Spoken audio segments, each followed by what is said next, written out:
Okay. So what approaches should be encouraged to cure AIDS? As far as cure is concerned, so it's a very different kind of a scenario. Unfortunately, a cure has not been discovered for HIV as of now. So I know you must be aware that only one person is cured from HIV, and he was Timothy Brown. Recently, he passed away.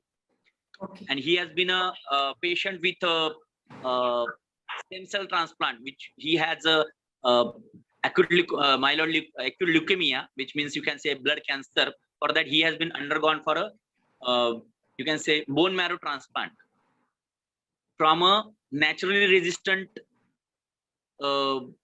transplant stem cell, which is called as a CCR5, or you can say Delta 32. So that was the only one cure patient as far as today's scenario is concerned. So as far as approaches are concerned, as I said, HIV affects T cells. T cells means T helper cells, which are also called as a CD4 cells. So where the CD4 cells are there, these are available in thymus, spleen, lymph nodes of the gut and neck, like lymph nodes which are available in the gut, neck, and under the arms and groin. So also these T cells are found in bone marrow and brain as well. So whenever a person is on antiretroviral therapy, HIV replication got decreased, but HIV doesn't get eradicated from the body. So HIV goes at a dormant stage, and it goes and settles, or else you can say it goes into the sanctuary sites of the body, which I have narrated just now. So these are called as a T cell reservoirs. So whenever you have to have a approach, you have to have an approach on the T cells. Another thing I want to enlighten here, that's macrophage reservoirs. So HIV does not only infect T cells, it infects the other sites such as lungs, brain, genital tract, which are also important reservoir for the latently infected cells of the latently infected cells. So as far as approaches are concerned, there are going to be two approaches. One is a functional cure and one is a sterilizing cure. Functional cure, you have to, I have to mention, like it's a kind of a remission phase. Also, in other words, it can suppresses viral replication, but still it has a dormant HIV in the body. So there were certain research trials, you can say, or you can say studies, where 14 French people in 2012, 14 French people living with HIV were also called as a Visconti's cohort, started taking antiretroviral therapy 10 weeks after the infection. Immediately they have been started on the antiretroviral therapy, and after 3 years of medication, the antiretroviral therapy has been stopped for them. And remarkably, they maintained the low levels of HIV virus in their system for an average of 7 years before recurrence of the virus emerged. So this is called as a functional cure. Another important example is a Mississippi baby. That baby has been immediately started with the antiretroviral therapy after his that baby's birth, and that 9-month-old baby in California with HIV got functionally cured as a result of treatment. The doctor has started immediately, or you can say just few hours of the birth. But having said that, this is not a functional, this is not going to be the proper approach, you can say. Whenever you are going to call it a cure, you have to have a negative report of the HIV as far as the positive person is concerned. Many of the times we do get a call from patients, sir, do you get a HIV positive person after your treatment becomes HIV negative? So we directly say them, no, we are not making any patients, or we are not claiming that we are making a positive person to a negative status. No, not at all. But having said, we assure them that you can be very well controlled as far as the disease matters for you. as far as your day-to-day activity routine is concerned. And with the advent of this antiretroviral therapy, nowadays we are in a state that we can manage HIV very comprehensively, and patient will not be delineated with his external appearance or features that so and so will be naming that he is a HIV positive person. No, but previously before 2004, that was the scenario.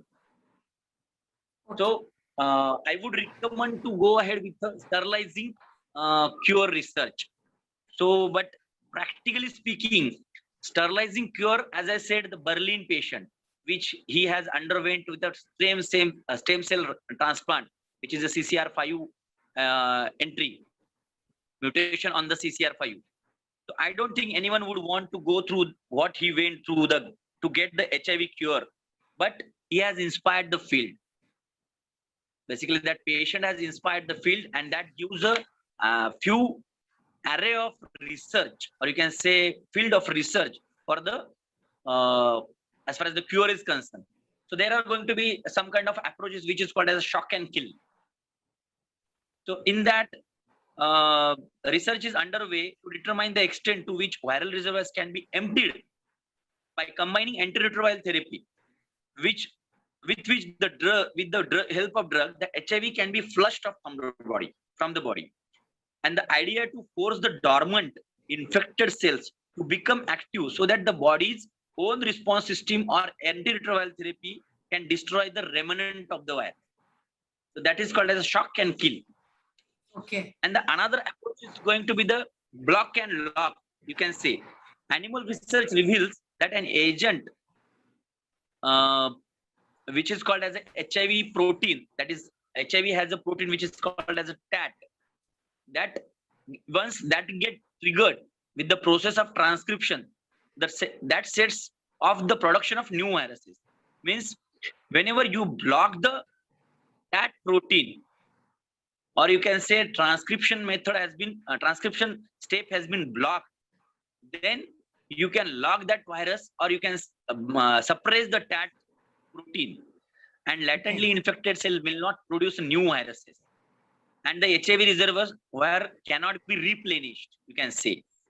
So this is called as a block and lock because it blocks the production of new viruses and locks HIV up in the latently infected cells.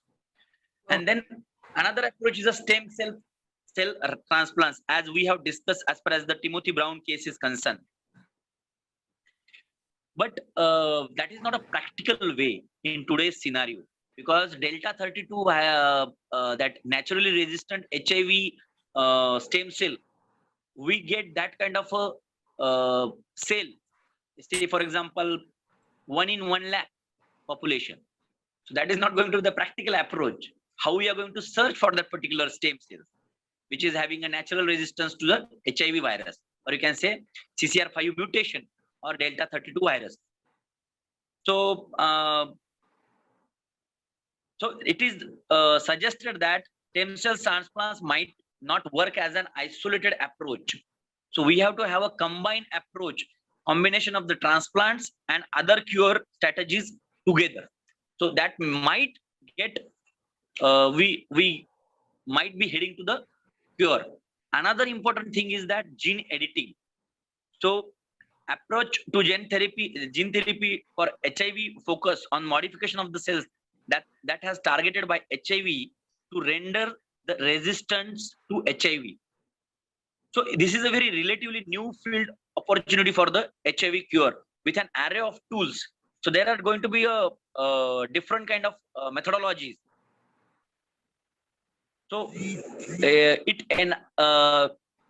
is envisaged to eliminate the viral entry to a large majority of the CD4 cells. There are going to be different kind of strategies like ZFN, like zinc finger nucleases, transcription activator like effector nuclease, which is called as a TALANS, and most recently the CRISPR, which means CRISPR means it has a Cas9 enzyme, and it has it demonstrate that virus replication within the cells could be completely shut down, and that the virus could not be eliminated from the infected cells in the animals, because it has been studied only on the animals as of now, not on the human beings.